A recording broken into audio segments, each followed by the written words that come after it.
அழுதது வந்து எல்லா இடத்துலையும் நம்ம வந்து பார்த்தோம், எல்லா டிவிலேயே வந்து பார்த்தோம். என்ன பேசுறீங்க, என்ன சொன்னார் அவர்கிட்ட? அவர் வந்தோடனே எனக்கு வார்த்தை தாங்க முடியல, நான் கட்டி பிடிச்சினாங்க. அந்த மாதிரி இல்லாதவங்க இல்லைங்க காப்பாற்றணும், சரி அழுவாது அப்படின்னு யாரும் எங்களுக்கெல்லாம் சொல்லி கொடுத்துருங்க. அவர் எங்கள் கட்சிக்காரங்களுக்கு நல்லா தெரியும். இப்போ நீங்கள் அதாவது அதை எப்படி இப்போ வந்து சொல்கிறாங்கன்னா, நீங்கள் வந்து ஒருத்தவங்க கிட்ட அவர் கிட்ட வரும்போது உங்கள் யாரோ ஒருத்தவங்க பின்னாடி இருந்து தள்ளி விட்ட மாதிரி அந்த பக்கமாக தள்ளி விட்டாங்க.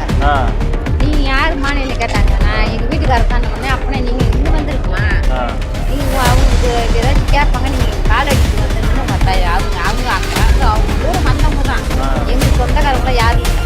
வரும்போது நீங்கள் மட்டும்தான் இருக்கீங்க. ஆமாம், நான் ஒண்டி தான்.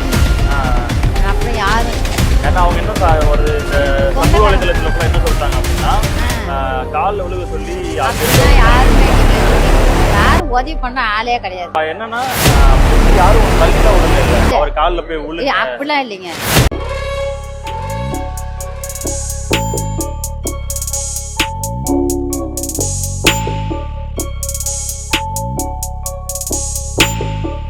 Welcome my dear comrades. அப்போ வீடியோ பார்த்தீங்கல்ல, அதாவது இந்த மீடியாக்காரங்களுக்கு ஒரு சினிமா நியூஸ்னு வைங்களேன், சினிமா சார்ந்த ஒரு பேட்டி எடுக்கிறாங்கன்னா எல்லா தமிழ்நிலையும் செக் பண்ணி பாருங்க, ஆல்மோஸ்ட் எல்லா தமிழ்நிலையும் விஜய் அவர்களுடைய ஃபோட்டோ இருக்கும். அப்போ சினிமானா அவங்கள வச்சு பொழப்பு நடத்துறதுக்கு தேவை, அரசியல்னா அவரை வச்சு நக்கல் பண்ணி பொழைக்கிறதுக்கு தேவையா? உங்களுக்குலாம் 10 பைசா பிரயோஜனம் கிடையாது. அந்த மாதிரி கிளியர் கட்டாக சொல்லுது, யாரும் வந்து காலில் விலை சொல்லலன்னு. சரி, அது ட்ராமாவாகவே இருந்துட்டு போட்டோம். இப்போ நான் என்ன பேச வர போகிறேன்னா, அதாவது விஜய் அவர்கள் வந்து அவருடைய கொள்கை இன்னும் சொல்லலை. இப்போ நிறைய பேர் வந்து ஒரு கணிப்பில் வந்து சொல்கிறாங்க, ஒரு சங்கி பீசண்டு யாரை விஜய் அவர்கள், அவர் இன்னும் அவருடைய கொள்கையை சொல்லலை. அவர் எப்படி அரசியல் களத்தில் செயல்பட போகிறாருன்றதும் நமக்கு இன்னமுமே தெரியாது. இப்போ நான் சொல்ல வர போகிறது ஒன்று தான், அவருடைய கொள்கை சொல்லாதனால இது வரைக்கும் என்ன செய்தார், நல்லது பண்ணிட்டு வர்றாருல.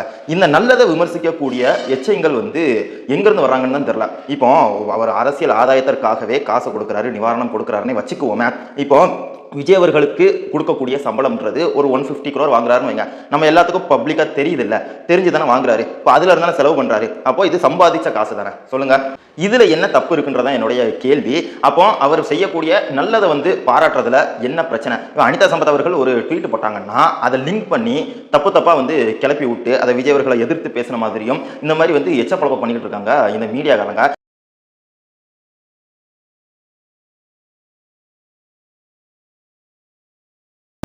இதுக்கெல்லாம் பேர் என்ன தெரியுமா? இப்போ வந்து இதெல்லாம் பார்க்கும்பொழுது மீடியா உண்மையிலே வந்து ஆளுங்கட்சிக்கு தான் வேலை செய்தான்ற கேள்வி வருது. அதாவது இது திமுகவை எதிர்த்து பேசக்கூடிய வீடியோவே நினச்சிக்கோங்களேன். அதாவது திமுக என்ன சொல்ல வரேன்னா, எந்த பார்ட்டி ஆட்சியில் இருக்குதோ அவங்களுக்காக தான் மீடியா வேலை செய்யுமான்றதா என்னோட கேள்வி. இப்போ திமுக இருக்கனால திமுக தான் வேலை செய்தா அப்படிங்கிறதா என்னோட கேள்வி. அப்போ தமிழக வெற்றி கழகத்துக்கு வந்து நீ ஆதரவாக பேசுறியான்னா, விஜய் அவர்கள் இது வரைக்கும் அப்பப்போ ஒரு சில நல்லது பண்ணிட்டு வராரு. மேட்டர் என்னன்னா, அவர் வந்து எங்கேயும் எதிராக வாய்ஸ் ரைஸ் பண்ணதில்லை. இப்போ நடிகர் லாரன்ஸ் இருக்காருன்னு வைங்களேன், அவர் நிறைய நல்லது பண்ணுறாரு, நம்ம பாராட்டுறோம். ஆனால் அவர் வந்து அரசியலுக்கு வரலை. அது நமக்கு வந்து அந்த அவர் செய்யக்கூடிய நல்லது வந்து ஒரு மிகப்பெரிய ஒரு வரவேற்கக்கூடிய விஷயமா இருக்குது. சூரிய அவர்களுமே படிக்க வைக்கிறது செய்யக்கூடிய நல்லது வந்து நம்ம வரவேற்கிறோம். ஆனால் அவர் அரசியலுக்கு வரலங்கிறனால அவர் விமர்சிக்க மாட்டோம். இதில் விஜய் அவர்கள் விமர்சனத்துக்கு உள்ளாகிறது என்னன்னா, சங் பரிவார் கூட்டத்தை அவர் எதிர்த்து கேள்வி கேட்க மாட்டேங்காருன்றது தான். ஸோ இதுக்காகத்தான் நான் வந்து வெயிட் பண்ணுறேனே ஒழிஞ்சி அவர் கொள்கையை சொல்லட்டும், மாநாடு அதுக்கப்புறம் வந்து களத்தில் இறங்கினதுக்கு அப்புறம் சங் பரிவார் கூட்டத்தை அவர் எதிர்த்து கேள்வி கேட்கலன்னா நானே விஜய் அவர்களை விமர்சிப்பேன், நானே அவருக்கு எதிராக கேள்வி எழுப்பி வீடியோ போடுவேன். ஆனால் இவர் அந்த நிலைப்பாடு அந்த நிலைக்கு இன்னும் வரல. அதுக்கு முன்னாடி என்ன பண்றாருன்னா, நல்லது மட்டும் பண்ணிட்டு வராரு. அப்போ இந்த நல்லது மட்டும் பண்றதுங்கிறது தற்போதைக்கு போதும், ஆனா ஆட்சியை பிடிக்கிறதுக்கு போதாதுங்கிறத என்னுடைய கருத்து. ஆனால் இப்போ என்னன்னா, இந்த செய்யக்கூடிய நல்லதை வச்சு குழப்பம் நடத்துறாங்க பார்த்தீங்களா, எது நக்கல் பண்ணி கிண்டல் பண்ணி, அது எனக்கு தோணுது. நீங்க எப்படி அவரை வந்து டிகிரேட் பண்றீங்கன்னு பார்ப்போமே. டிகிரேட் பண்றாங்களாமா, இல்லை நீங்க டிகிரேட் பண்ணி தான் பாருங்களேன். ஏன்னா செய்யக்கூடிய நல்லதை வச்சு ட்ரோல் பண்ணி ஒருத்தரை வந்து கீழே தள்ளிடலாம்னா சத்தியமாக முடியாது. ஆனால் ஐடியாலஜிக்கலாக தப்பாக இருக்குன்னு வைங்களேன், அந்த இடத்துல வந்து வேற வழியில் நம்ம விமர்சித்து தான் ஆகணும். இப்போ உதாரணத்துக்கு விஜய் அவர்களுக்கே நான் வந்து எதிராக வந்து ஒரு போஸ்ட் போட்டிருந்தேன். என்னன்னா, அவர் வந்து மோடி அவர்கள் வந்து முதலமைச்சர் 3வது தடவை முதலமைச்சர் ஆனதுக்கு வாழ்த்து தெரிவிச்சிருந்தாரு.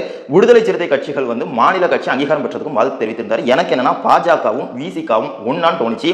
ஸோ அதை எதிர்த்து நான் ஒரு போஸ்ட் போட்டிருந்தேன். விட்ட வந்து பாமக ஜெயிச்சிருந்தா சௌமியா அன்புமணிக்கும் ஒரு வாழ்த்து மடலை போட்டிருப்பாருன்ட்டு. இப்போ இதுதான் வந்து நான் ஒரு முரணா பார்க்குறேனே. அவருக்கு பொலிட்டிக்கல் ஸ்டாண்டுனா என்னன்னு தெரியுதா, நிலைப்பாடுனா என்னன்னு தெரியுதா விஜய் அவர்களுக்குன்ற கேள்வி எனக்கு வருதே ஒழிஞ்சி, நம்ம சேனல் வந்து தமிழக வெற்றி கழகம்காகவும் நடக்காது, திமுகவும் நடக்காது. ஏன்னா வெறும் 83 சப்ஸ்கிரைபர் தான் வச்சிருக்கேன். நம்ம அனலிட்டிக்ஸ்ல பார்த்ததை வச்சு சொன்னோம், ஆல்மோஸ்ட் ஒரு 10,000 பேர் கிட்ட நம்ம வீடியோ பார்த்துருப்பாங்க. அதில் 200 ஊப்பின்னு வந்து திமுகவுக்காக செயல்படுற ஒரு சேனலாக தான் நம்ம சேனலை பார்க்குறாங்க. அதை அவங்க பார்த்துட்டு போட்டோம். இப்போ விஜய் அவர்களுக்காக நான் சப்போர்ட் பண்ணி பேசினால இவன் தமிழக வெற்றி கழகமுக்கு மாறிட்டானோ நினைப்பாங்க. நம்ம மேட்டர் அதே கிடையாது. எந்த ஆட்சி மக்களுக்கு எதிராக நடக்குதோ, நமக்கு எதிராக நடக்குதோ, அதை எதிர்த்து கேள்வி கேட்க தான் செய்வேன். இப்போ நான் விஜய் அவர்களுக்கு சப்போர்ட்டா பேசுறது காரணம் என்னன்னா, அவர் நேரில் வந்து விசிட் பண்ணி பார்க்குறாரு. இது ஒரு சாதாரணமா அரசியல் தலைவர்கள் பண்ணக்கூடியது. ஸோ இதில் வந்து ட்ராமா பண்ணதுன்னா அதை ட்ரோல் பண்ணுங்க, பிரச்சனை இல்லை. இப்போ அந்த அம்மா வந்து நியூஸில் சொன்னனால நான் அந்த கிளிப் எடுத்து போட்டேன். இல்லை அது ட்ராமாவாக இருந்ததுன்னா அது ஒரு எச்ச வேலை தான். பட் அவர் வந்து பார்த்ததை வச்சு ஒரு சர்ச்சையை கிளப்புறாங்க பார்த்தீங்களா, இந்த மீடியா பர்சனாலிட்டி தான் வெறும் எச்ச பேருக.